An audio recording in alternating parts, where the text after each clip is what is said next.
Se está terminando la semana y de seguro no has estudiado tu lección de escuela sabática.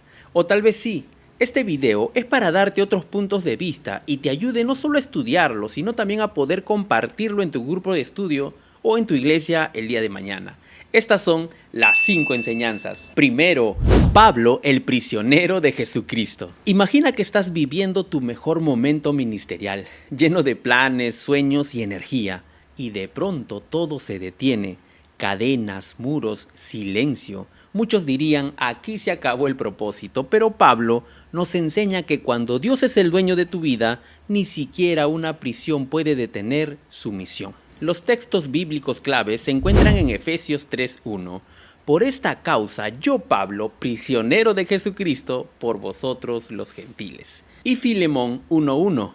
Pablo, prisionero de Jesucristo y el hermano de Timoteo. Las cartas a Filipenses, Colosenses, Efesios y Filemón son conocidas como las epístolas de la prisión.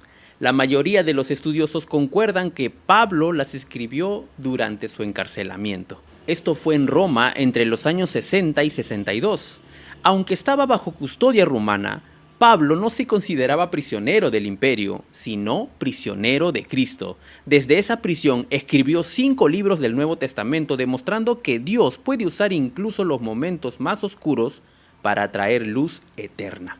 Lo más impactante no es que Pablo estuviera preso, sino cómo interpreta su prisión. Él no dice, soy prisionero de Roma, sino prisionero de Jesucristo. Eso cambia todo. Para Pablo, las cadenas no eran un accidente ni una derrota, eran parte del plan de Dios. Se define como embajador en cadenas en Efesios 6:20, y lejos de silenciar el evangelio, la prisión lo amplificó. En Filipenses 1:13 dice, la guardia pretoriana conoció a Cristo.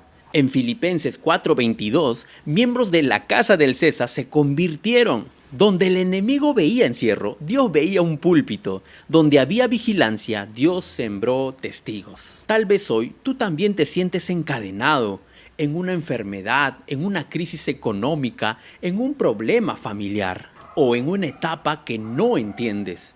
La pregunta no es ¿por qué estoy aquí?, sino Señor, ¿para quién me trajiste aquí? Si Cristo gobierna tu vida, ninguna etapa es inútil, ninguna espera es pérdida, ningún dolor es estéril. Aún en tus prisiones, Dios puede convertirte en un embajador del cielo. Una pregunta para romper el hielo en tu grupo de estudio sería, si hoy tuvieras que definirte por la situación más difícil que estás viviendo, ¿te describirías como prisionero de las circunstancias o como prisionero de Jesucristo? Segundo, Pablo encadenado. Hay cadenas que se ven y otras que pesan más. El miedo, el cansancio, el pasado, la culpa. A veces no estamos en una cárcel física, pero sí vivimos como lo estuviéramos. Pablo, encadenado una y otra vez, nos enseña que no todas las cadenas logran atar el alma de quien vive en Cristo.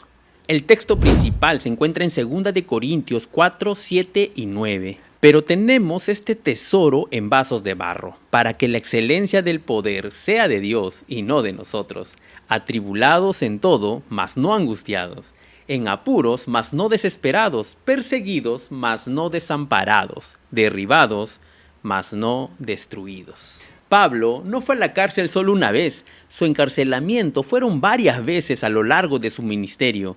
Fue apresado en Filipos, en Jerusalén, en Cesarea y finalmente en Roma, donde permaneció bajo arresto domiciliario, constantemente vigilado por un soldado romano de élite. Incluso autores cristianos posteriores como Ignacio de Antioquía describen a estos soldados como crueles y difíciles de tratar. Aún así, Pablo nunca presenta su historia como una tragedia, sino como un escenario donde la gracia de Dios se manifiesta con mayor poder. En 2 de Corintios 4, del 7 al 12, Pablo revela el secreto que lo sostuvo. El centro de su vida no era su comodidad, sino Cristo. Él se reconoce como frágil, un vaso de barro, pero portador de un tesoro eterno. Su fortaleza no provenía de su resistencia humana, sino del poder de Dios actuando en su debilidad. En 2 de Corintios 6, del 3 al 7, Pablo enumera los recursos espirituales que lo sostienen. Pureza, conocimiento, paciencia, bondad, el Espíritu Santo, amor sincero, la palabra de verdad y el poder de Dios. A esto se suma la obra del Espíritu Santo, quien aplica en la vida del creyente la victoria de Cristo sobre el mal, transformando el carácter y capacitando para vencer las tendencias pecaminosas. Tercero, Pablo en Filipos. ¿Alguna vez Dios te cerró una puerta que estabas seguro de que era la correcta, solo para llevarte por un camino completamente distinto? Pablo descubrió que cuando el Espíritu Santo cambia la ruta, no es para retrasar la misión, sino para expandirla. El versículo central de este estudio se encuentra en Hechos 16, 6 al 9. Y se les prohibió por el Espíritu Santo hablar la palabra de Dios en Asia. Y se les apareció a Pablo una visión de noche, un varón macedonio de pie, rogándole y diciéndole: pasa a Macedonia y ayúdanos. Durante su segundo viaje misionero, Pablo, acompañado por Silas, Timoteo y Lucas, fue dirigido soberanamente por el Espíritu Santo hacia Europa. Filipos no era una ciudad cualquiera, era la principal ciudad de Macedonia. Sus habitantes tenían derechos de ciudadanos romanos y estaba ubicada en la estratégica Vía Ignacia que conectaba Roma con Oriente. Establecer una iglesia en Filipos significaba abrir una puerta misionera hacia ciudades clave como Tesalónica, Berea y más allá. Dios no eligió el lugar al azar.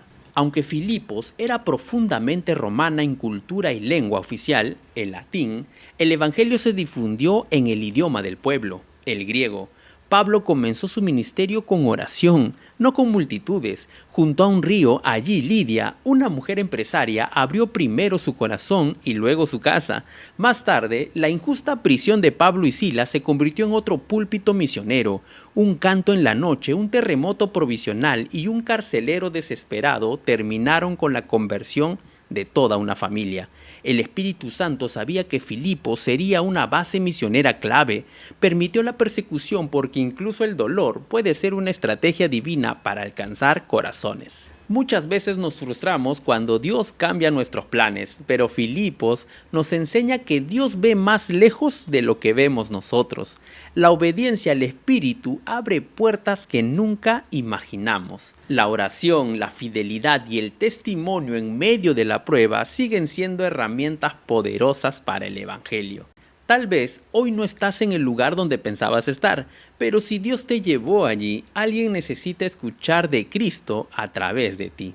La pregunta para empezar con tu grupo de estudio de este tema sería: ¿alguna vez Dios cambió tus planes y con el tiempo descubriste que lo hizo para bendecirte o bendecir a otros? Cuarto, Pablo y Colosas. ¿Te imaginas que Dios use tu testimonio para transformar a una ciudad que nunca visitarás? Pablo nos enseña que la obra de Dios no depende de la presencia de una persona, sino del poder del Evangelio multiplicado en discípulos fieles. El texto clave de este estudio es Filemón 1, 15 y 16. Porque quizá para esto se apartó de ti por algún tiempo, para que le recibieses para siempre, no ya como esclavo, sino como más que esclavo, como hermano amado. No hay evidencia de que Pablo haya visitado personalmente Colosas. Sin embargo, la iglesia allí nació gracias a Epafras, un colosense que probablemente se convirtió durante el extenso ministerio de Pablo en Éfeso. Colosas estaba situada en Frigia, cerca de la Odisea, con una población mixta y una fuerte presencia judía. Como muchas ciudades romanas, estaba saturada de pluralismo religioso, prácticas paganas e influencias culturales que ponían a prueba la fidelidad de los nuevos creyentes. Otro creyente destacado era Filemón, posiblemente convertido en la misma etapa que Epafras, y anfitrión de una iglesia en su casa. El caso de Onésimo, esclavo fugitivo de Filemón, revela el corazón del Evangelio. Aunque la ley romana exigía su devolución, Pablo va más allá del marco legal y apela a la transformación del corazón. Pablo no justifica la esclavitud, pero siembra una semilla revolucionaria. En Cristo las jerarquías humanas pierden su poder. Filemón es llamado a recibir a Onésimo no como propiedad, sino como hermano. El Evangelio no siempre derriba los sistemas de inmediato, pero transforma a las personas, y las personas transformadas cambian la historia. No es casual que siglos después el cristianismo haya sido una de las fuerzas más poderosas contra la esclavitud. Vivimos en un mundo con estructuras injustas, desigualdades y heridas históricas. A veces esperamos que Dios cambie primero los sistemas, pero Él comienza cambiando los corazones. El Evangelio nos desafía a ver a los demás como hermanos y hermanas en Cristo, tratar con dignidad a quienes la sociedad margina y permitir que nuestra fe influya en nuestras decisiones éticas aun cuando la cultura diga lo contrario. La pregunta no es solo ¿qué es legal?, sino ¿qué es cristiano? Una pregunta para que lo realices con tu grupo de estudio sería: ¿en qué situaciones de la vida diaria nos cuesta más tratar a otros como verdaderos hermanos en Cristo? Quinto, las iglesias en Filipo y Colosas. Hoy, muchos piensan que la iglesia es solo un edificio o un evento semanal, pero Pablo nos recuerda que la iglesia es un pueblo llamado, organizado y enviado por Dios. No es perfecta, pero es sagrada porque pertenece a Cristo. El texto principal se encuentra en Filipenses 1 y 2. A todos los santos en Cristo Jesús que están en Filipos, con los obispos y diáconos, gracia a vosotros y paz de Dios nuestro Padre y del Señor Jesucristo. En el mundo grecorromano, las iglesias cristianas eran comunidades pequeñas, frecuentemente perseguidas y rodeadas de culturas paganas. Sin embargo, desde sus inicios, la iglesia del Nuevo Testamento fue organizada. Pablo no solo evangelizaba, también formaba líderes como Timoteo y Epafras, estableciendo culturas y estructuras claras de servicio. Este modelo ya se había iniciado en Jerusalén y luego se replicó en otras ciudades. Nuestros pioneros cristianos siguen este patrón bíblico.